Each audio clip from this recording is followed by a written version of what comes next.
નમસ્કાર દર્શક મિત્રો, બોટાદ દસ્તક ન્યૂઝમાં આપનું હાર્દિક સ્વાગત છે. હું છું પાયલ મકવાણા. આપ જોઈ રહ્યા છો બોટાદ દસ્તક ન્યૂઝ. હવે પછીના સમાચાર વિગતવાર. હાથથી ઉખડી જાય એવો રસ્તો. રાજકોટના લક્ષ્મીનગર વિસ્તારમાં નવા જ બનેલા રસ્તાનો ડામર ઉખડવા લાગ્યો. સ્થાનિકોએ રસ્તાની ગુણવત્તાને લઈ સવાલ ઉઠાવ્યો. રાજકોટ મનપાની વધુ એક ઘોર બેદરકારી સામે આવી છે, જેમાં શહેરના લક્ષ્મીનગર વિસ્તારમાં મહાપાલિકા દ્વારા તાજેતરમાં બનાવવામાં આવેલા રોડની ગુણવત્તા સામે ગંભીર સવાલો ઊભા થયા છે. જેમાં સ્થાનિકોના જણાવ્યા અનુસાર માત્ર 4 દિવસ પહેલા બનેલા રોડની કપચી હાથથી ઉખડી રહી છે, જે મનપાના કામની નબળી ગુણવત્તા અને કોન્ટ્રાક્ટરની બેદરકારી છતી કરે છે.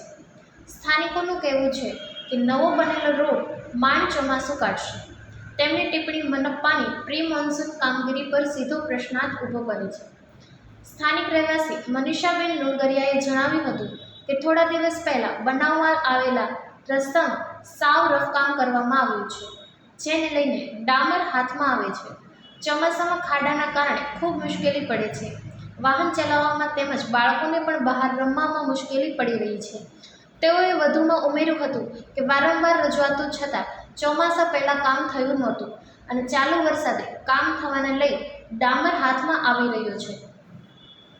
અન્ય એક સ્થાનિક મહિલા પારુલબેન જેઠવાએ પણ પોતાની વેદના વ્યક્ત કરતા કહ્યું કે ડામર રોડનું કામ સાવ નબળી ગુણવત્તાનું કરવામાં આવ્યું છે.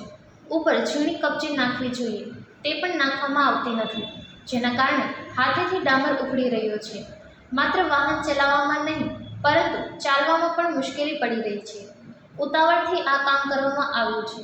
આ રસ્તો ચોમાસું પૂરું થાય ત્યાં સુધી પણ ટકે એવું લાગતું નથી. ચોમાસાની શરૂઆત થઈ ગઈ છે, ત્યારે રોડની આ હાલત સ્થાનિકો માટે ભારે મુશ્કેલીઓ સર્જી રહી છે. એક તરફ નવો બનેલો રોડ તૂટી રહ્યો છે, તો બીજી તરફ વિસ્તારમાં ઠેર ઠેર ખોદવામાં આવેલા ખાડા પણ લોકો માટે જીવનું જોખમ બની રહ્યા છે. ખાડાઓના કારણે અવારનવાર નાના મોટા અકસ્માતો સર્જાઈ રહ્યા છે, જેનાથી લોકોમાં ભય અને ચિંતાનો માહોલ છે. સ્થાનિકોનું કહેવું છે કે ચોમાસું શરૂ થઈ ગયું હોવા છતાં મહાનગરપાલિકાના કામો હજુ પૂર્ણ થયા નથી, જેના કારણે તેમને ભારે હાલાકીનો સામનો કરવો પડી રહ્યો છે. ઉલ્લેખનીય છે કે ઘટના રાજકોટ મહાનગરપાલિકાની કાર્યપદ્ધતિ અને કોન્ટ્રાક્ટરોની જવાબદારી પર ગંભીર સવાલો ઊભા કરે છે. પ્રજાના પૈસે થતા વિકાસ કામોમાં જો આવી બેદરકારી રાખવામાં આવે તો તેનો સીધો ભોગ સામાન્ય જનતાને ભોગવવો પડે છે. સ્થાનિકોએ મનપા સમક્ષ તાત્કાલિક આ મુદ્દે તપાસ કરી જવાબદાર કોન્ટ્રાક્ટર સામે કાર્યવાહી કરવા અને રોડનું સમારકામ ગુણવત્તાયુક્ત કરવા માંગ કરી છે. સૌજન્ય દિવ્ય ભાસ્કર, બોટાદ દસ્તક ન્યૂઝ, પાયલ મકવાણા, બોટાદ.